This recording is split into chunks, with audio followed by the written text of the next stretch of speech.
Alô, comunidade! Boa tarde, Brasil. Eu sou o Rodrigo Viana e esse é o ICL Urgente, com as principais notícias do Brasil e do mundo, sempre às 5 horas da tarde. Sempre com a gente na redação do ICL, Laura Couto. Boa tarde, Laura. Boa tarde, Rodrigo. Boa tarde para todo mundo que está nos assistindo nesta terça-feira. É isso, 1º de julho, hein? Começou o segundo semestre de 2025.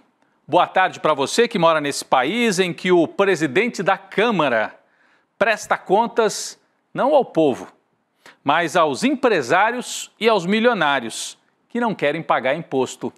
Daqui a pouco você vai ver como Hugo Motta foi bem tratado pela elite endinheirada paulista. Daqui a pouquinho a gente traz mais detalhes sobre o encontro de Hugo Motta na casa de João Dória, de volta à cena, para articular esta rebelião contra o governo Lula. Daqui a pouquinho mais detalhes sobre isso. A guerra entre Congresso e governo está cada vez mais acirrada e, ao que parece, Lula fez a escolha de não ceder. Lula dobrou a aposta no discurso e nas ações, apesar de deixar uma margem para alguma negociação, como sempre faz. É essa a tradição do presidente Lula. Por que eu estou falando isso? Porque hoje o governo federal tomou a decisão e comunicou, através da Advocacia Geral da União, Jorge Messias, né, o ministro, comunicou que a AGU está acionando o STF para que seja mantido o decreto original de Lula e Haddad, decreto esse que propunha mudanças na cobrança do IOF para que os mais ricos paguem e para que as contas do governo fiquem organizadas. Quem está aí na tela é justamente ele, o AGU, o Jorge Messias. Ele deu uma entrevista coletiva na tarde de hoje. Disse que a avaliação é de que a decisão tomada por deputados e senadores derrubando o decreto do IOF viola o princípio da separação dos 3 poderes. Então, seria inconstitucional e, por isso, o governo, através da AGU, está acionando o Supremo, né, para que seja declarada a inconstitucionalidade desta medida do Legislativo. É uma guerra aberta entre o Executivo e o Legislativo, representado por Hugo Motta e Davi Alcolumbre. Messias, né, o Jorge Messias, o ministro de Lula, ressaltou que a decisão do presidente foi precedida de um estudo técnico e jurídico solicitado pelo Palácio do Planalto à AGU. Vamos conferir um trecho da fala de Jorge Messias. A discussão política, ela anda em paralelo da discussão jurídica. E eu quero dizer que há um presidente da República neste país, que é o presidente Lula, que ele tem um extremo, profundo respeito pelo Poder Legislativo. O presidente Lula, ele sempre pautou as suas relações pelo diálogo. E ele tem se esforçado muito, desde que assumiu, a manter um diálogo de alto nível, de alta confiança com os chefes dos poderes. O tempo da política oferecerá as saídas para a política. Agora, nós não podemos deixar de adotar as medidas jurídicas em razão das questões políticas. Então, vocês percebem aí pela fala, né?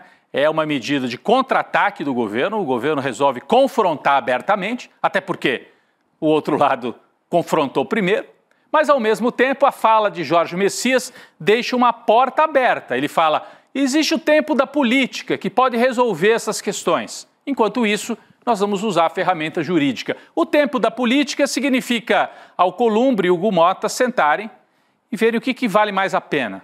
Manter essa guerra permanente ou chegar a algum tipo de acordo com o Poder Executivo. Vale lembrar também que o PSOL, o partido, né, também entrou com uma ação no STF para reverter a derrubada do decreto de Lula.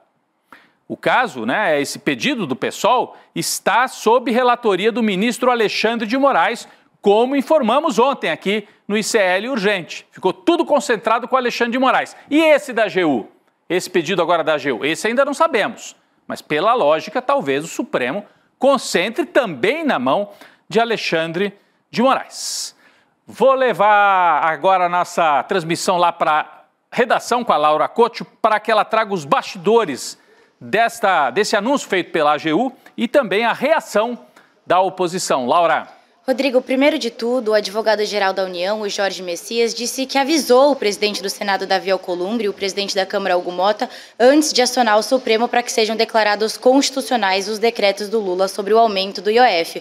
Mesmo assim, a reação da oposição veio rápido, como já era de se esperar.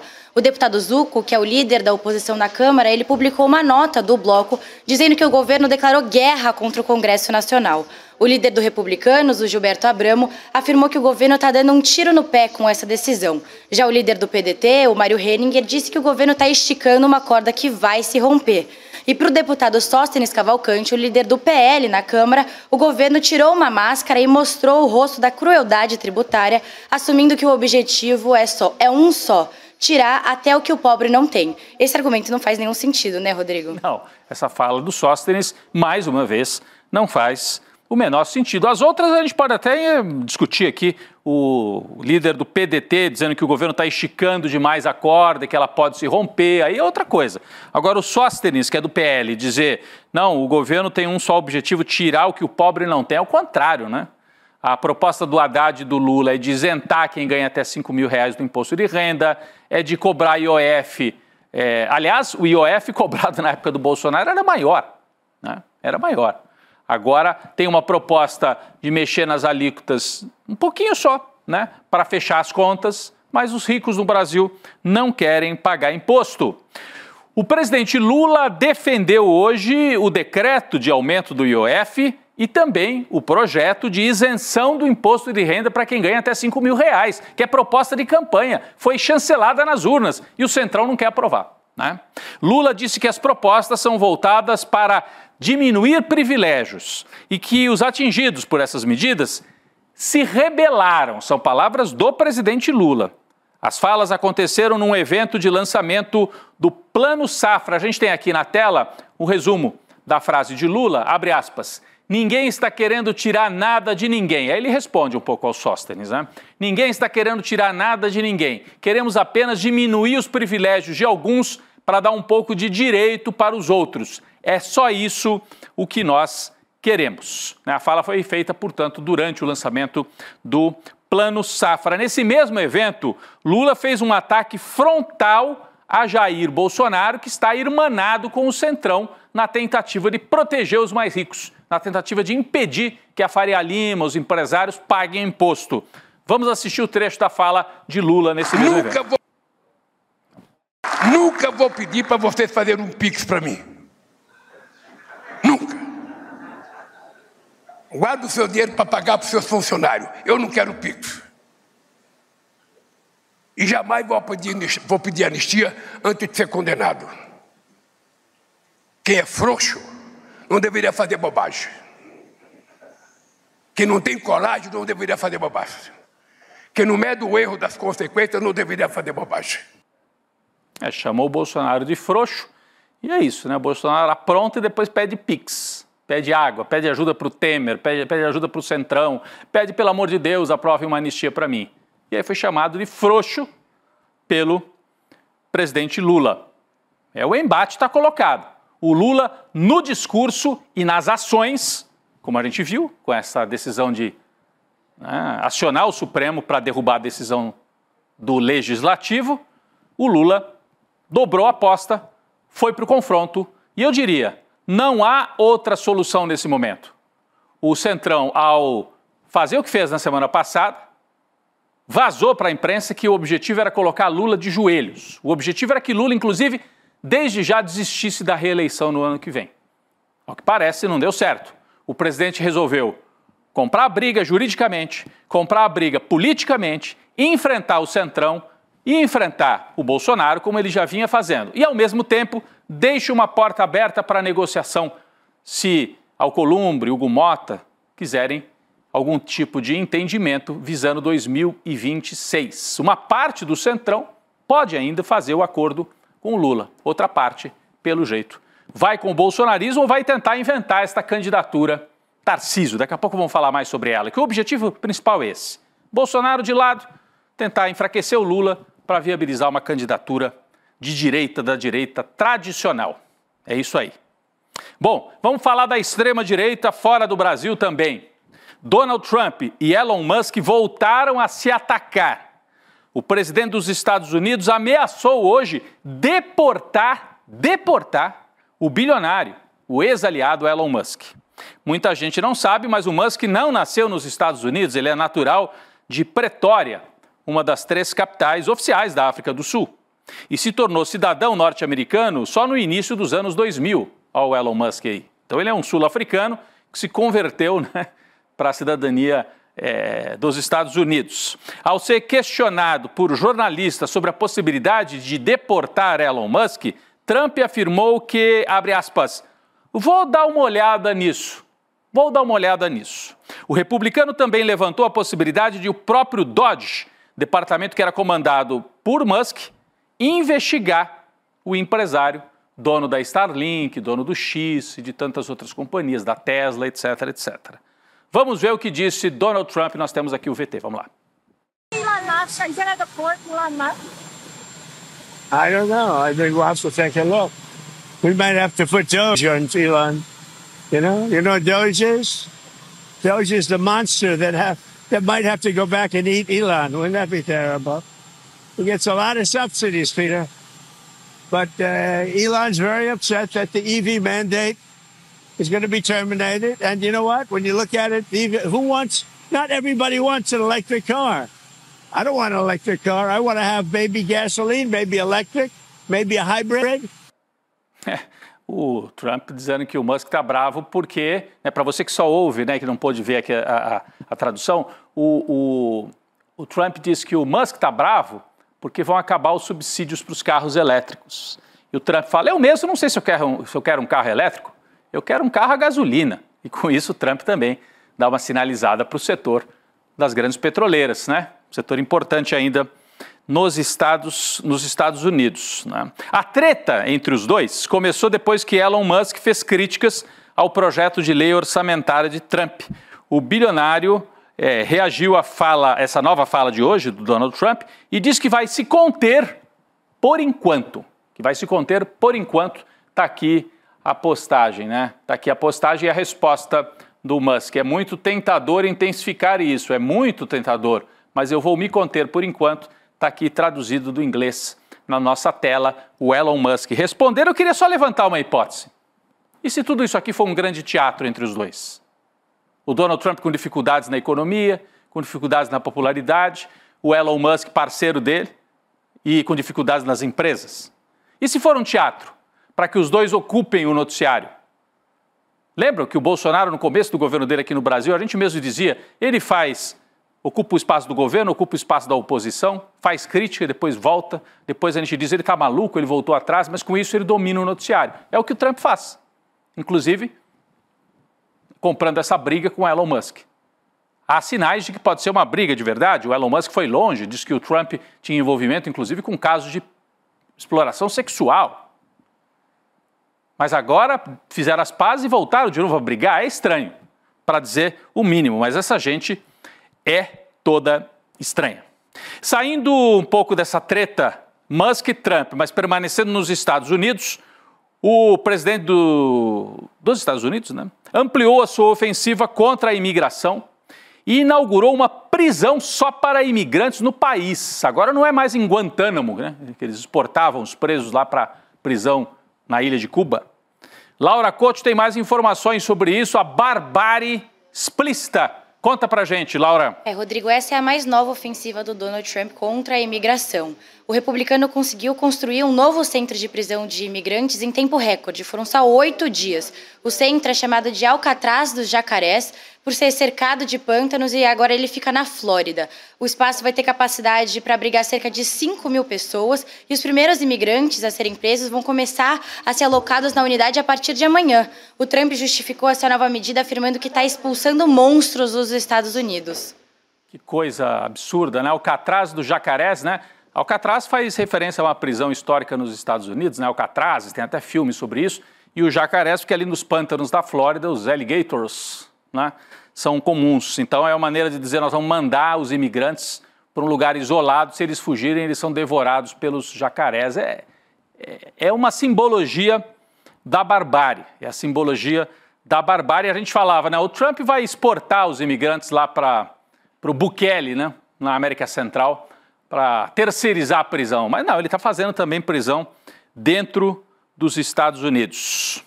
Bem, e a lei orçamentária de Donald Trump, aprovada hoje pelo Senado dos Estados Unidos, vai atingir diretamente os imigrantes latinos, incluindo os brasileiros. Os imigrantes latinos é o jeito que eles chamam lá, né? São imigrantes da América Latina, né?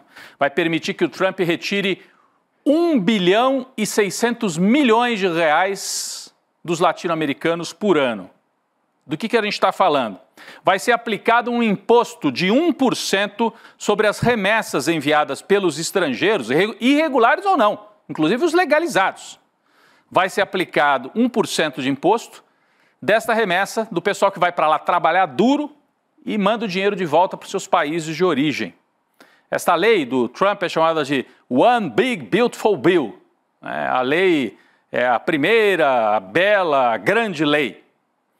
Ela vem sendo chamada assim pelo presidente fanfarrão dos Estados Unidos. Ele promete causar um profundo impacto na América Latina, que já está sendo abalada pelas deportações e prisões dos seus cidadãos, né, em território norte-americano. Então ele prende e pega também pelo bolso. Declarou guerra aos latino-americanos. Eu acho incrível que ainda tem gente que quer ir para lá. Eu acho que deviam buscar outros caminhos, né? Bom, o Itamaraty, o Ministério das Relações Exteriores do Brasil, enviou hoje uma carta para a revista The Economist para rebater as afirmações da publicação, que é britânica, né? As afirmações de que Lula estaria perdendo influência no exterior e que seria cada vez menos popular no Brasil.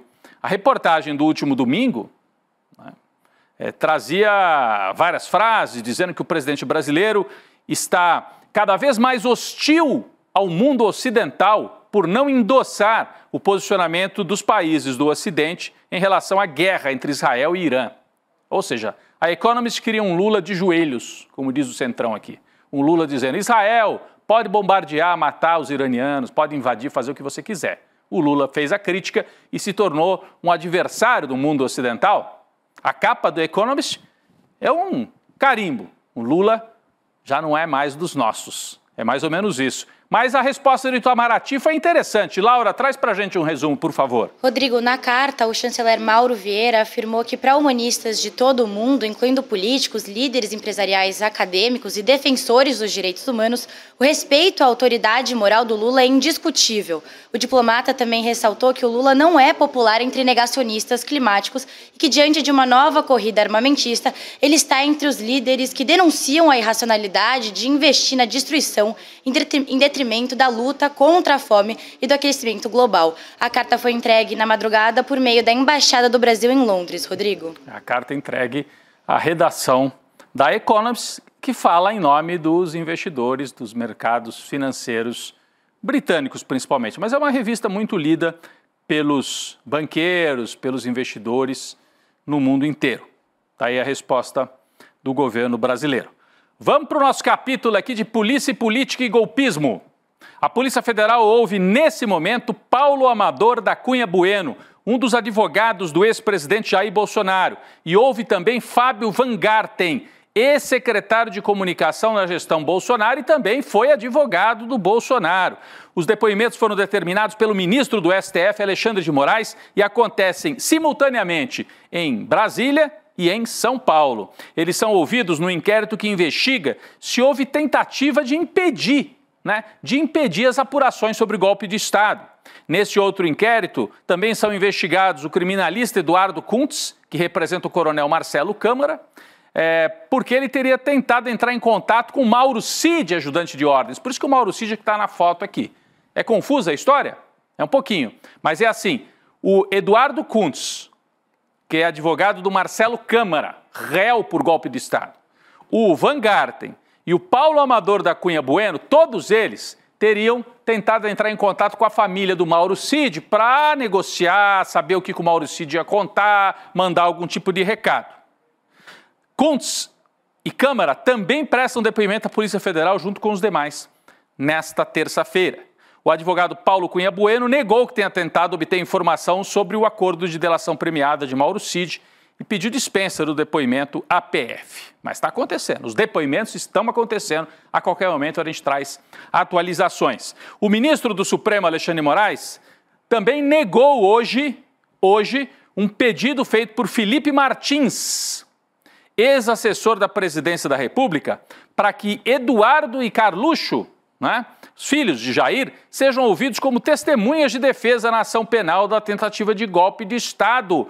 Laura Couto explica para a gente esse caso. Rodrigo, de acordo com Alexandre de Moraes, os filhos do Bolsonaro não poderiam ser ouvidos como testemunhas de defesa do Felipe Martins por estarem em investigações conexas, ou seja, interligadas com os casos do golpe. O Eduardo, por exemplo, é investigado no inquérito que foi aberto em maio, a pedido da PGR, para investigar a atuação dele como deputado licenciado nos Estados Unidos contra autoridades brasileiras, inclusive o Alexandre de Moraes. Já o Carlos Bolsonaro foi um dos indiciados pela Polícia Federal na conclusão do chamado inquérito da ABIN paralela. O Moraes também mencionou que o fato do Eduardo Bolsonaro e o Carlos serem filhos do ex-presidente Jair Bolsonaro, ele próprio, que é réu também de outra ação penal golpista, não tem como eles serem testemunhas de defesa. Tá aí, então não serão testemunhas de defesa do Felipe Martins. E temos mais atualizações, não para por aí não, eu falei aqui do nosso bloco, do nosso capítulo, né, de atualizações sobre os golpistas. O ministro Alexandre de Moraes determinou o prosseguimento do processo contra o blogueiro Paulo Figueiredo, neto do ditador João Figueiredo, da época lá da ditadura militar. O que acontece? O Paulo Figueiredo é um dos denunciados pelo Ministério Público, 33 denunciados, né? 30 viraram réus, 2 não viraram. E o Paulo Figueiredo? A denúncia não foi aceita, ele não virou réu e também não foi avaliado se ele poderia ser dispensado. Por quê? Porque não conseguiram citar o Paulo Figueiredo, ele está escondido lá nos Estados Unidos. Ele é investigado por participar do núcleo de desinformação para tentar dar o golpe de Estado no Brasil. O processo estava parado por essa impossibilidade de notificar o Figueiredo, que mora nos Estados Unidos.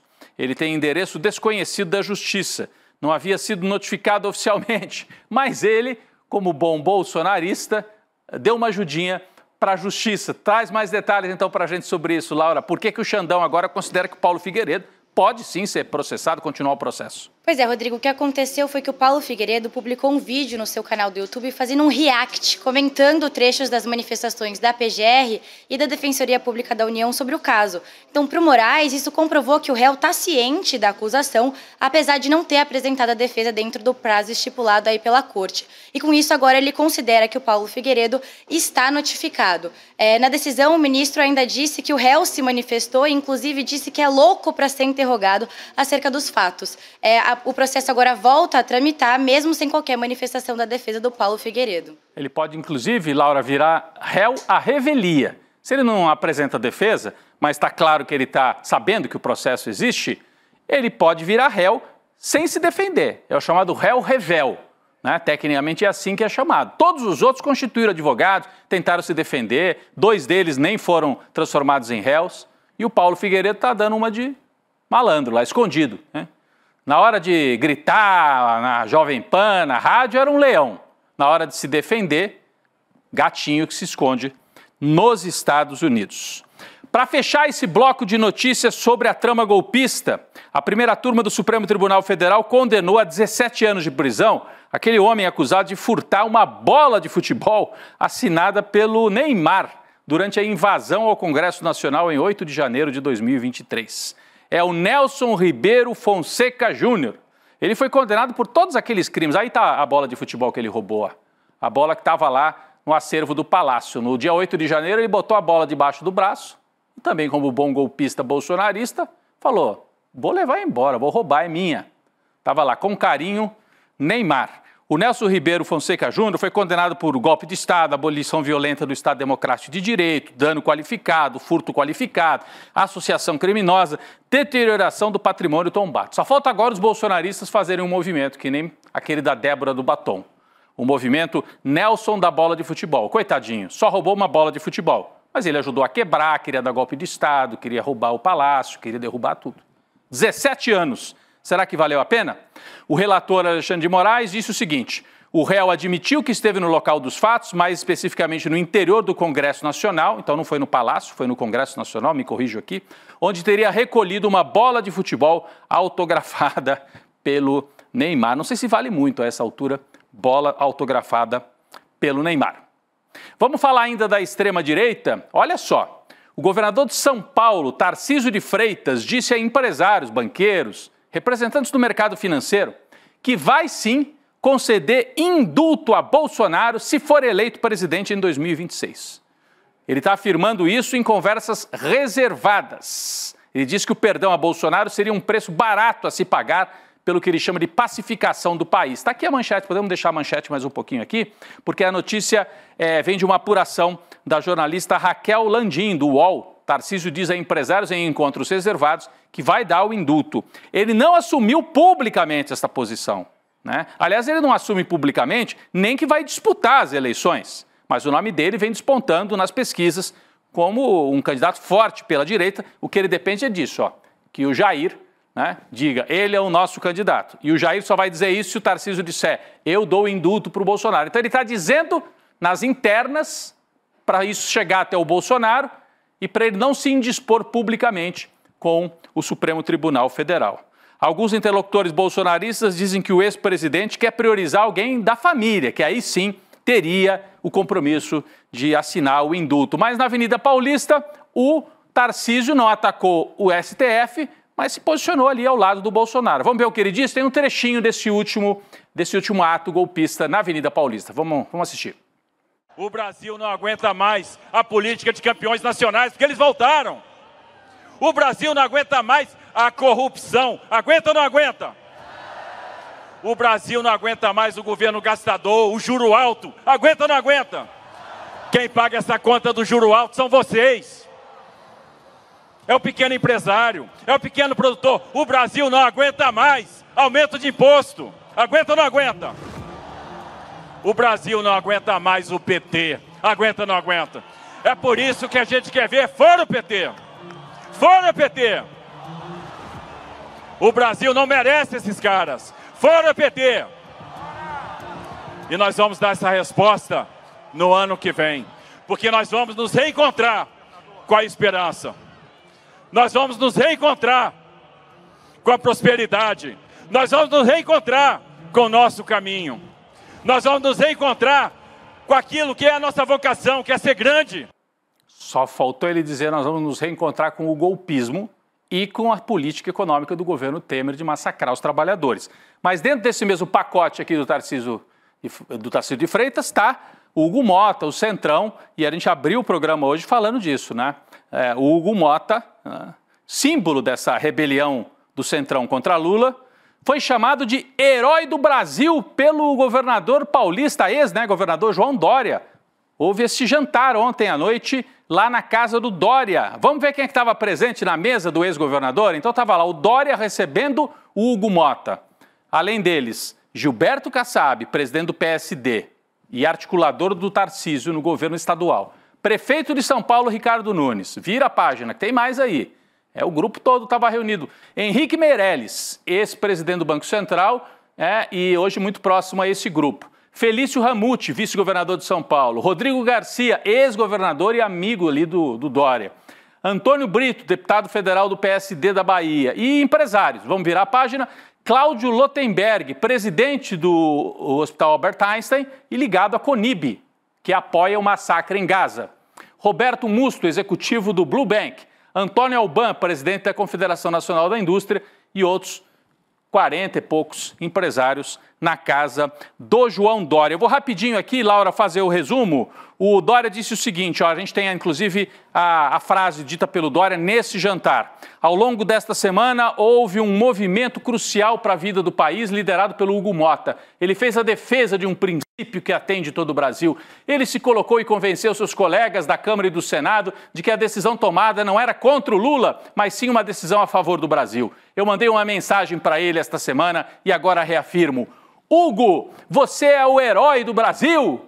Hugo Mota está sendo tratado assim pela Faria Lima, pela extrema-direita, o herói desta turma que quer derrotar o Lula e ter um governo de extrema-direita, talvez liderado pelo Tarcísio de Freitas. Queria agradecer demais, Laura, mais uma vez aqui a sua participação, né? A gente é ao vivo no ICL Urgente. Valeu, boa tarde para você, Laura. Tchau, tchau, Rodrigo. Até amanhã. Tchau, tchau. Daqui a pouco vem o N2, Série Notícias, segunda edição. E eu queria só deixar uma lembrança aqui. Esta semana nós tivemos a aula do Eduardo Moreira, Investir para Todos. Foi um sucesso. Se você perdeu esta aula, tem o replay rolando. Então, eu deixo aqui no nosso telão, né, o aviso, né? Investir é para todos. Garanta a sua vaga no replay. Garanta a sua vaga para assistir o replay. Como é que você faz isso aqui, no nosso caso? iclurgente.com.br, você acompanha, né? Aí tem um outro, né? Tem um outro link aqui. Eu estou vendo aqui, edu1.com.br/reprise. edu1.com.br/reprise é a maneira de você participar e acompanhar ali as indicações, as dicas do Eduardo Moreira para sobreviver nesse mundo em que a turma do Tarcísio, do Temer, essa turma quer toda voltar. Então proteja bem o seu dinheirinho, porque há perigo à vista. Aprenda com o Edu e você não vai correr riscos aí no mercado financeiro. É isso, gente. O ICL Urgente volta amanhã. Daqui a pouco eu tô lá no N2 com a Gabi Varela e o Chico Sá. Até amanhã. Fala, turma. É o seguinte, quer mais uma chance para assistir a nossa aula que fez o maior sucesso de educação financeira? Teve gente que perdeu por diversos motivos, né? Até por ter esquecido, simplesmente, e está querendo assistir. Então a gente vai liberar um link aqui para você poder assistir a aula e aproveitar tudo que ela trouxe de bom para as pessoas que estavam lá. Realmente, é uma hora para mudar completamente a sua visão sobre o mundo das finanças e dos investimentos. E no final da aula também uma chance de você se juntar a mais de 70 mil pessoas que fazem parte da nossa comunidade, que todos os dias acompanham os mercados e tem toda essa nossa ajuda, esse nosso suporte para reequilibrar a sua vida financeira, tá bom? Boa aula para vocês! Você pode ir para qualquer país e fazer qualquer tipo de documentário. Eu não hago apologia da pobreza, hago apologia da sobriedade. Agora, eu disse, vem, eu desafiei, vem aqui, para ver se eu tenho renda ou não. Para quem ainda não entendeu, isto é uma guerra de narrativas. E nos campos de batalha, as máquinas de moer reputações estão sempre à espreita. Pouco interessa os meios, interessam apenas os fins. E os fins são muito lucrativos nesta indústria. Veja a importância da resiliência dos colegas que nunca abandonaram esse caso. Então não adianta vocês fazerem campanha contra mim, porque eu vou continuar fazendo meu trabalho como jornalista como eu sempre fiz. E a relação fraterna com as pessoas não entra no PIB. Você tem as condições que você precisa para viver numa comunidade onde um não depende de explorar o outro. Eu sei que eu não vou ver a colheita, mas faço questão de morrer semente. Eu disse uma coisa que eu repito, a morte vai me encontrar lutando. Acho que a gente escolheu bem as pessoas que trabalham com a gente.